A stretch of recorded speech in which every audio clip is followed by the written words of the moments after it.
Okay, so hello, hi there, hello STEMinistas.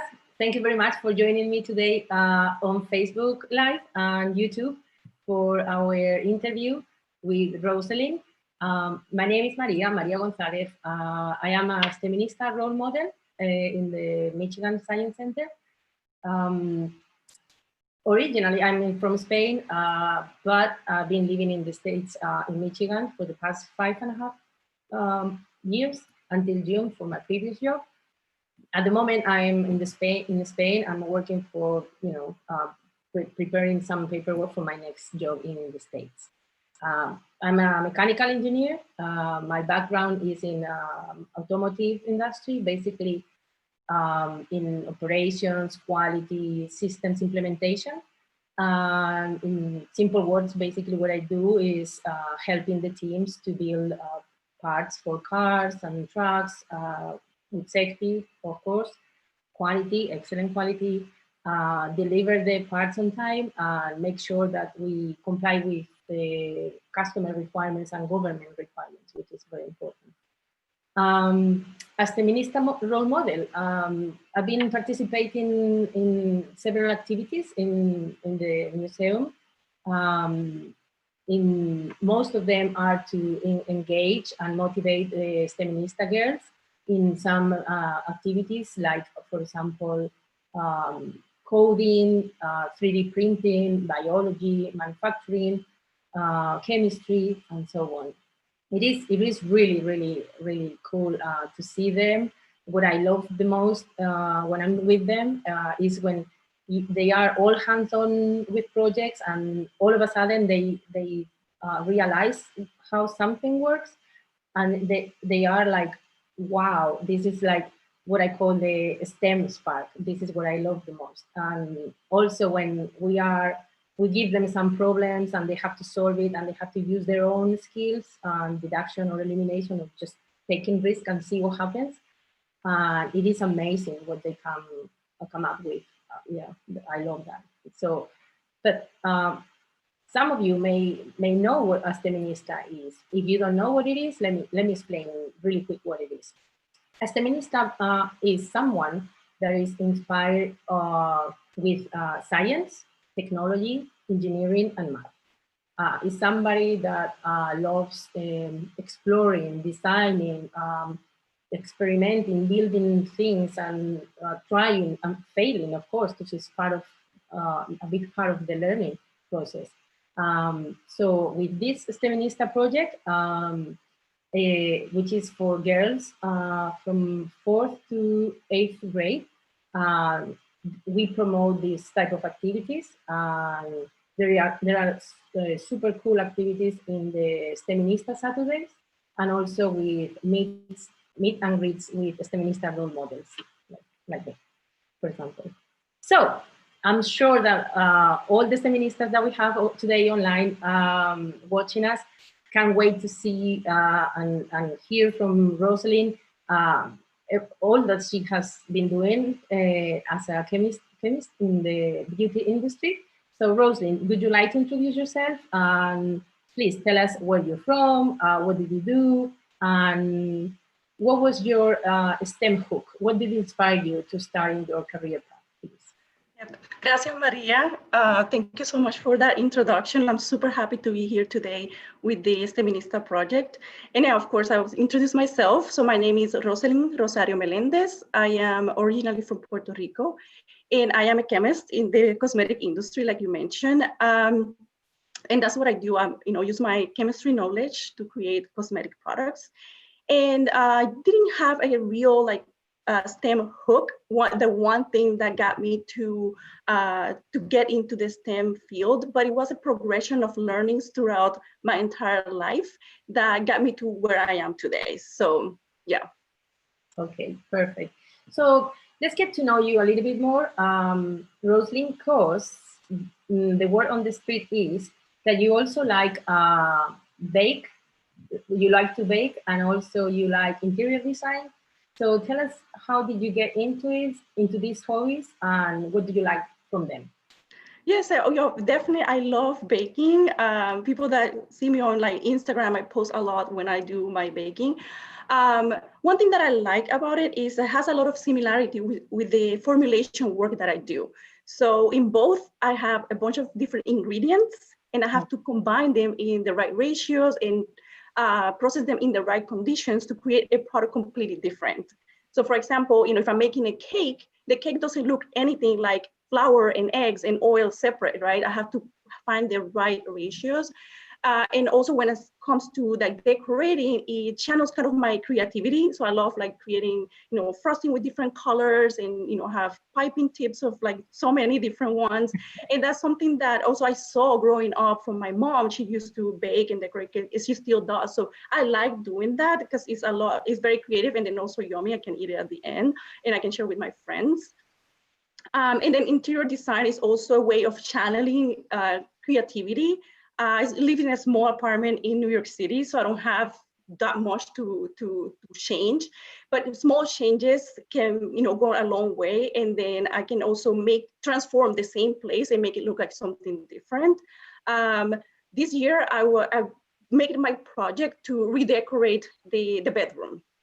I wanted to completely, it was dark, it looked small. So I worked into getting different small decorating pieces to make it look different. So I painted it in a very light color, so now it looks brighter. I think like just buying a cover for some pillows can make a huge difference. So I can just play around, and from time to time, if I get bored with what's going on, then I just change it up. So it's just those two things that help me be creative and have fun at the same time.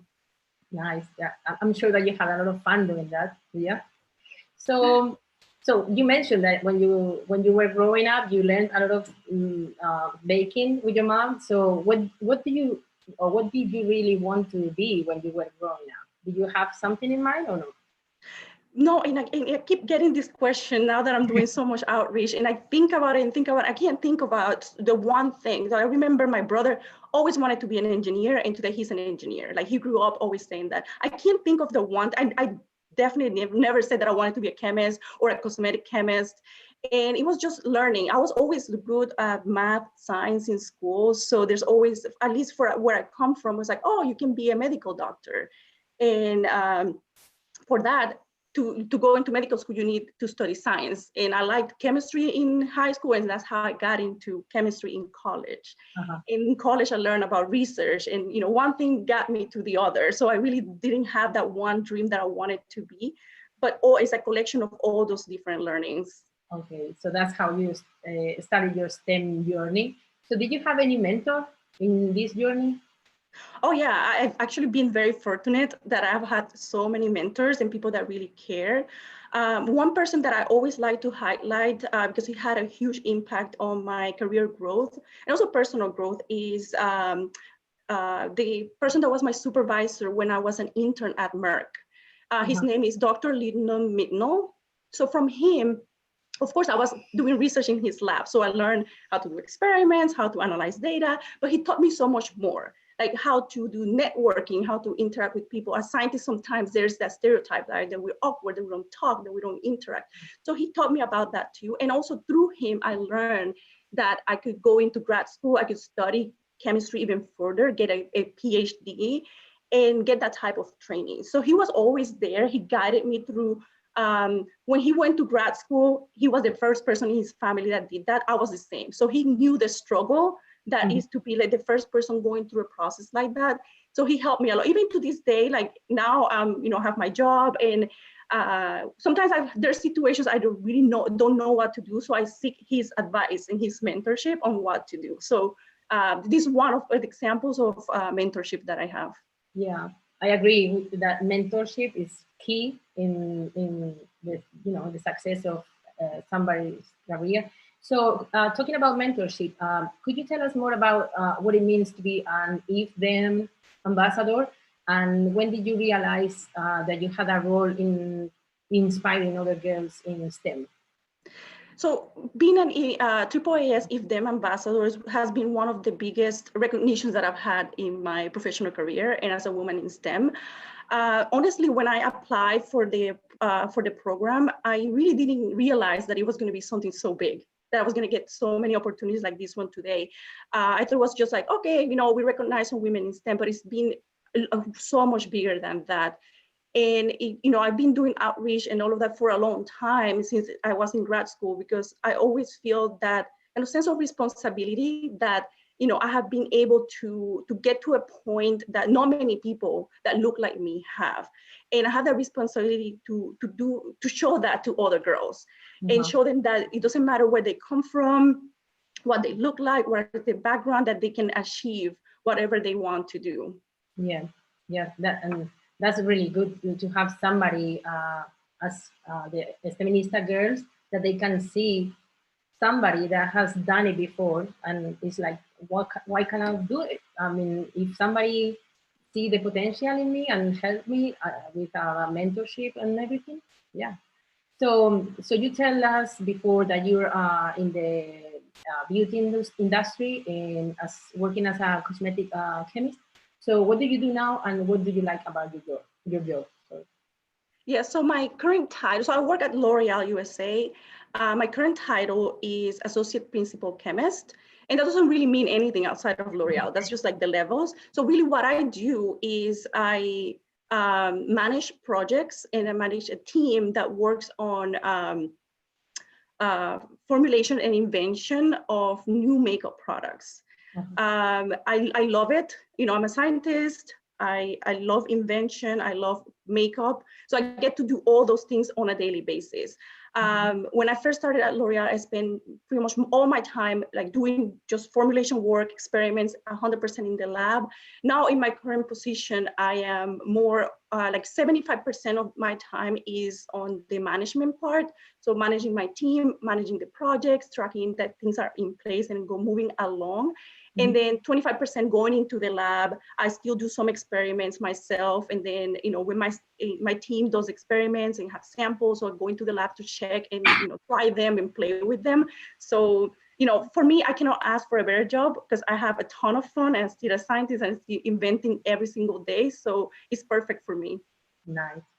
So, Roselin, originally you're from Puerto Rico. So when did you come to the continental US?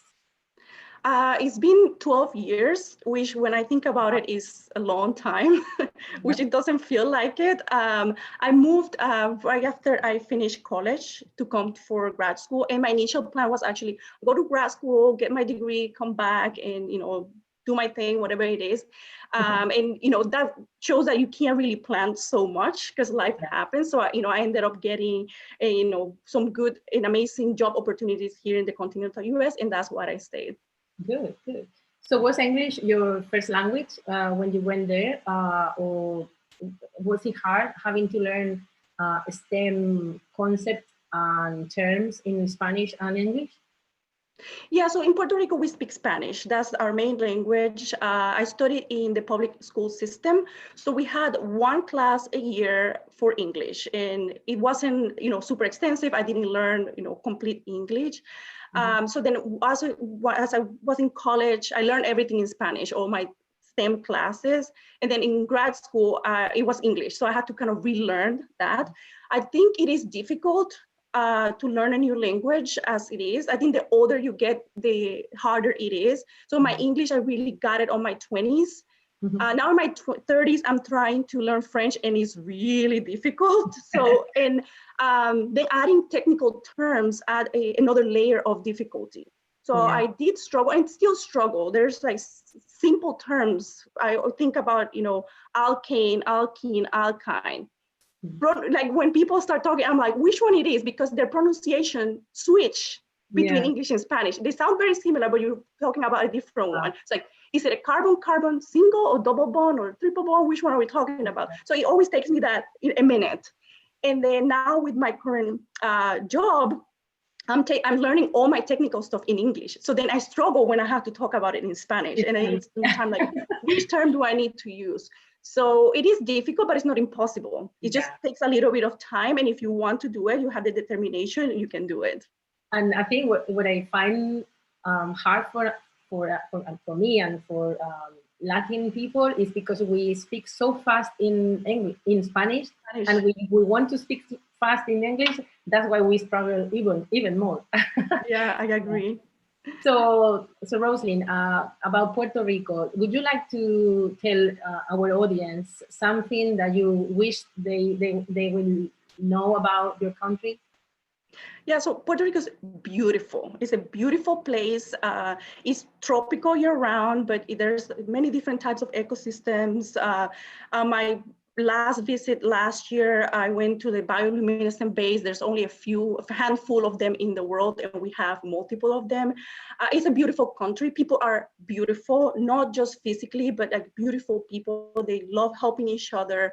They welcome, tourists into the country. And also another thing that I really want people to know is that although it's not super evident, there's a huge group of Puerto Ricans in STEM that are working very hard, they're making a difference, and trying to get the next generation into STEM and make it more obvious. So for example, my little nephews, one is 4 and one is 6, and they're going into a science and technology school, which I'm like, mind blown, okay? This didn't exist when I was in school. Also, through the IFDEM Ambassador Program in Ciencia Puerto Rico, we have launched a program called Semillas de Triunfo, in which we're impacting 125 girls. We're showing them, what careers in STEM look like. They can do a STEM project. And we just did the welcoming sessions on Saturday, and seeing that these 120 girls took 2-3 hours of their Saturday with their parents. So they had a compromise. They're 100% into it. They want to learn. Is huge. So I really want people to know that this kind of revolution in STEM is happening in Puerto Rico. Yeah, well, that is amazing, and you should be very proud of it. Yeah. So, Roselin, there are a lot of people watching us, especially our STEMinista girls in between 4th and 8th grade, that sometimes they have some doubts about, well, that's not for me, that is super complicated, that is very difficult. When you were pursuing your STEM career, did you have any feelings or self-doubt, like if you couldn't do something? So if you did, can you give some tip to these STEMinista girls? Yeah, and I do. I still to this day have those self-doubt moments, but I kind of use them as a checking point for myself. Sometimes it's just that kind of hesitation, like, am I, do I have what it takes? Can I do something? Am I going to like it? So if I don't try it, I'm not gonna know first. One example that is super recent, because it happened last year. So I've been working at L'Oreal for like 4 years in lipstick, and I feel super comfortable. I know everything there is to know about lipstick. I know formulation. And the company offered me a new position. They said, do you want to change to this other group, face makeup, and become a manager? So that was a huge self-doubt moment. I was like, do I have what it takes? I have never managed people before. I feel comfortable with my lipstick formulation. Am I going to feel comfortable with face makeup as well? So I was like having those, like questioning myself, like, do I really know I'm going to be successful? So I started like questioning myself. Good thing is I also have a very good supporting system in my management. So there's like, we wouldn't offer you this if you were not cut for it, right? And I'm glad that I ended up taking that position. That's what I'm doing today. And I absolutely love it. I have learned so much. And, it happens to me all the time, even when I was going to grad school, should I do this, right? Should I move to the continental US by myself, right? But I use these self-doubt moments to kind of check myself. And most of the time when I feel that way, I ended up, the result is that I'm 100% ready. Yeah. And if I feel like extra confident, that's when I'm like, well, maybe I'm not there yet. Think about it, yeah. So it is natural. I think it's human nature. We all have those thoughts, but do some self-reflection and be truthful and honest with yourself. And if you deep down believe that you can do it, just do it. And just leave that behind. And don't feel bad that when you have those feelings, because it happens to all of us. Awesome. Yeah, I really support that, your philosophy. Like, if you don't try it, you don't know it. So try to look for the support of some colleagues at work or family, friends, but Yeah. yeah, definitely, if you don't try it, you will never know it. And probably you will regret not doing it. So, Roselin, how do you find ways to express yourself when you're working? I some ways that I express myself as a scientist or in general is about through invention, because I love inventing new things. That's what I'm paid to do. And also thinking outside the box. That's one of the things that I kind of express myself in, like who I am and what I do. I love to be challenged, like come up with something new, and then I'll try to do like as new and different as possible. Sometimes too much. People are like, whoa, this is too much. Yeah. Through that, that's kind of how I express myself at work. Being resourceful, and that also has to do with creativity. Sometimes we don't have all the resources available, so with very little, doing a lot. Yeah. And communicating that nothing is impossible, everything can be done. Yeah. So you mentioned that your job, you have to be very innovative and creative, and I'm sure that you are very familiar with patents. So can you explain to our STEMinista girls what a patent is, and also why are they so empowering?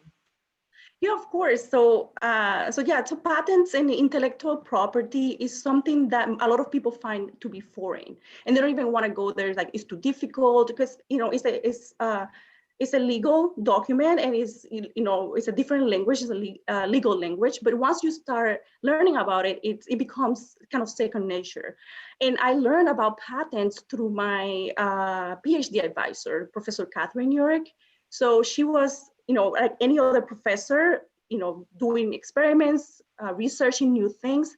And, she realized that, wait a minute, I'm making new things, I'm inventing things, so I can apply for a patent and protect everything that I'm inventing. And a patent, is part of intellectual property, which is what it does is it protects inventions of the mind. And if you think that you have a new invention, you could do an application. And since I work in a private business, patents are very important for businesses, right? The business will put a lot of resources, so time, money, people, into developing a new product. Yeah. Once it gets to the market, the last thing you want is for someone to say, oh, let me just copy and start selling the same thing. So that patent, what it does is protects your invention for a certain amount of time. So nobody else can make it or sell it, just you. So you can, make up some of that investment that you did to create the product. I learned about that, and it's super exciting. I know I've been inventing a lot since grad school, and now, at L'Oreal, that's one of the parts that I do a lot. When I work in a project, I also work on the strategy that we're going to use to do patents to protect everything that we're inventing. I have around 18 patent applications globally. And, for lipsticks, I did a bunch of them, and I've only been in face makeup for 1 year, but I just filed in July, the first patent application for one of our projects. So they're very important documents. And also for me personally, I feel like the patents, especially when you get them granted, it kind of certifies that I'm an actual inventor. Yeah, wow, that's interesting. I didn't know. And I didn't know that they only last for a specific period of time. Yeah, so 20 years okay. From the day that you filed the application. Oh, wow, that's interesting. Yeah. So you said that you're working on some patent at the moment, like 18 or something? Right now? Yeah, so I'm always, all the projects, my main goal is that what we do is new, different, so we can actually patent it. I just, in July, it's been a very active time for me in patents. I just got 2 patents granted for lipsticks that I invented. I filed one for face makeup, and then I just got today, found out that another one got granted. So it's super exciting. I'm super happy. And that, serves also like kind of energy for me to continue. Yeah, I bet, yeah. Good work. So I'm gonna ask you something a little bit more serious. So have you ever felt like you had to sacrifice something when you were researching or in your job in general? or did you have to compromise your values? How do you stay true to your core values? Yeah, so I probably have, when I was younger, done things that I probably wouldn't not do today because they don't align with my values, but I have grown into feeling very comfortable, knowing who I am, what I stand for, and I don't deviate from that. I'm not going to do something just because I'm told to, or, that it's needed. If it doesn't align with what I stand for, I'm not going to do it. So I also have a very strong character, and this is something that I've had my entire life. And for the most part, people around me appreciate that, if it's something that I do not feel comfortable, that I want to do, I'm very vocal. I'll let people know. And not just like, no, I don't want to do it. No, these are the reasons why. And I try to really stay true to myself. There's certain things that I'm definitely not going to compromise. I'm not going to cross that line. And I stand firm about that. And I feel like it's, probably 10 years ago, I wasn't as comfortable as I am today. So it's also been a progression of, feeling comfortable who I am, finding exactly who I am, and now saying, drawing that line and not crossing it. Good, good. So Roselin, what advice would you give to the girls that are watching us today when they decide to pursue a STEM career? So one of the advices that I try to do is that STEM is fun, because that's one of the things that a lot of people think it's not. Oh, I don't want to do it because it's so boring. So girls need to know that STEM is fun. STEM is not just for some old white guy that is in a dark basement doing research by himself. STEM is very collaborative. Nobody is working and inventing and doing things by themselves. So we all bring different things to the table. So there's a lot of collaboration. You can learn a lot. So I would say, try new things. There's so much out there to try. And if you don't like it, move away from it, pursue what you really want.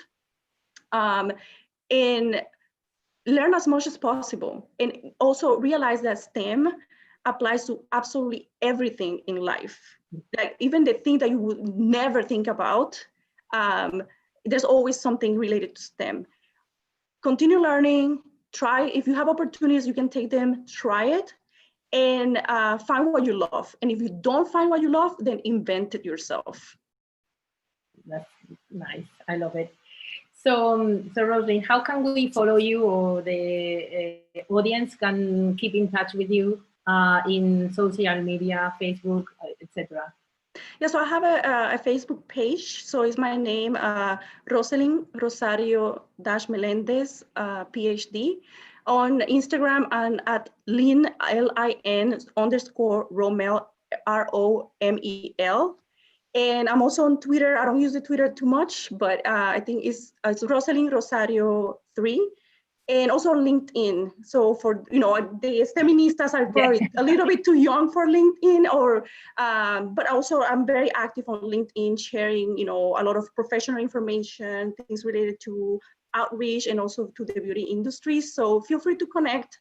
Instagram, I think, is the best because I share a lot of, pictures related to experiments and, things like that. So I do a lot of questions to try to ask. The other day I posted a picture that looked like frosting, but it's actually I found an emulsion that I made in the lab. So I was asking, which one do you think it is? So things like that. So feel free to connect with me. I try to make it fun and share a lot of information. And you can always send me a message if you have any questions. Awesome. Thank you. Thank you very much. Well, so thank you very much, Roselin, for sharing with us your experience as a chemist in the beauty industry. And thank you very much, the audience. And I'm looking to myself in the screen, and I apologize that I'm getting in the dark, but I'm in Spain. It is 9 p.m. right now, so I'm sorry I'm in the dark right now. But it's been a pleasure meeting you, Roselin. Thank you so much. Gracias. The project. For giving us this opportunity. I'm sure that the STEMinistas at home, they learned a lot, and now they're more inspired and curious about STEM activities and all they can achieve in their discipline, and they work hard. So as Roselin said, you can stay in touch with her. You can stay up to date with all the STEMinista projects. We're going to have all the email addresses. If you want to send some comments, questions to the STEMinista project, feel free to do so. And email at steminista.project@mi-sci.org. And that's it. Thank you very much, my lovely STEMinista girls, parents, and friends around the world. I hope you enjoyed this live STEM interview with Roselin today, and stay tuned for more. And keep your STEM spark on. Thank you very much. Bye-bye. See you soon. Thank you. Bye. Bye.